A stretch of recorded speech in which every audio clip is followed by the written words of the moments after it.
Hello, my name is Reggie Bray. I'm an operations section chief with Pacific Northwest Team 2, and this is the operational update for the Hermits Peak Kef Canyon fire for Tuesday, June 7th. So we'll start with a little bit of what happened overnight. Again, just another quiet night across the fire. Really nothing to report. We did have crews, resources, firefighters out there just patrolling in case something happened, but the fire continues to behave itself, and the perimeter still is where we want it to be.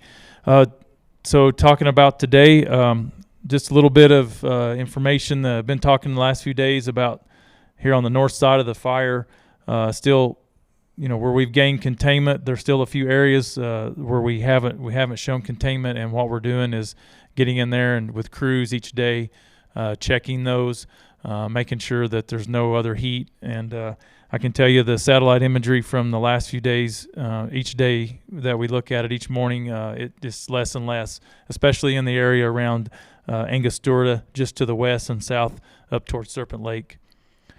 So I'll start with kind of our the update for today and what's going on.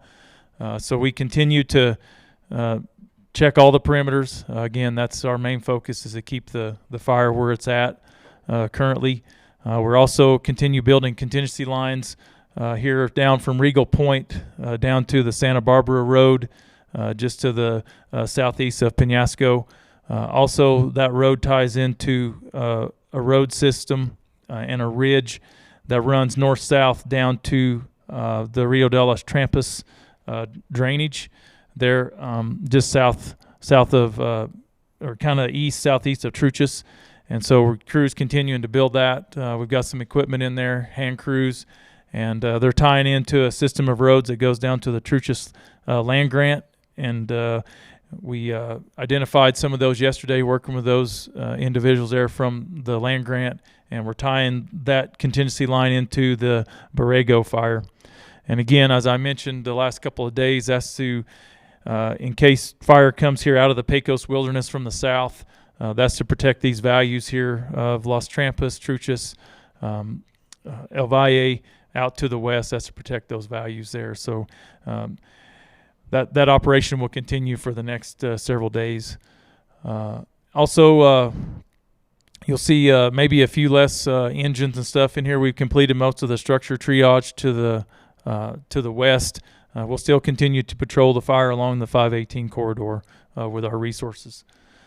Moving to the north side of the fire, really the operation that's going on up here is just to the southwest of Angel Fire, are the contingency lines that we continue to construct the shaded fuel break.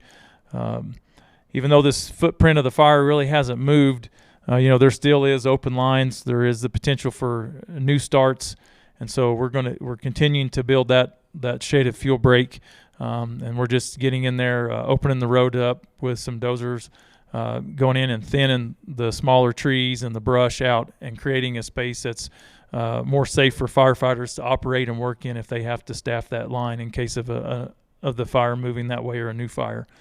As we move, that contingency line goes along from the 434 road up to the 76 to the 441, all the way across to Pot Creek to the 518 corridor on the west.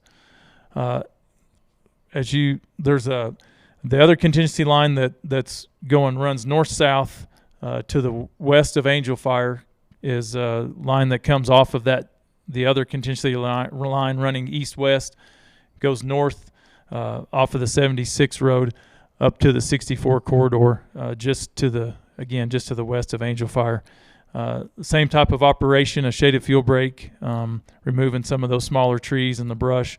And so you'll continue to see some of that, some of the wood, some of those logs that are coming out of there, those smaller trees coming out, and you'll see those log trucks. So that's just a hazard to be aware of as they're taking those and removing that and getting out to places where they're actually decking those logs. Here along, maybe up on the 64 corridor and then down along the 434. As we move around to Hidden Lake, Black Mesa, Sierra Bonita, really what's going on there, we're continuing to backhaul all of the firefighting supplies, pumps, hoses, water tanks. We call them pumpkins, but they're big round orange bladders that hold water. And so they're removing all those. They're getting all that backhaul done, and then they're starting to look at some of the suppression repair. And that's continuing all the way down along the 434 road corridor down toward Guadalupita, all the way down to Mora. And so you'll start to see, yesterday we started some excavators working on some dozer line around Guadalupita. They're also contacting local landowners there to help start to repair those dozer lines, those hand lines, anything that was damaged by our suppression actions. Up in Hidden Lake and Black Mesa, they're doing the same, identifying those, getting all that equipment hauled out of there. Down along here by Mora and then up the 121 toward Chacon, the same thing. They continue to patrol, check the perimeter, make sure that edge is still out, and also start to look at some of the repair work that they can begin to do up there, as well as continue to backhaul supplies out. That's the end of the operational update for this morning. Thank you.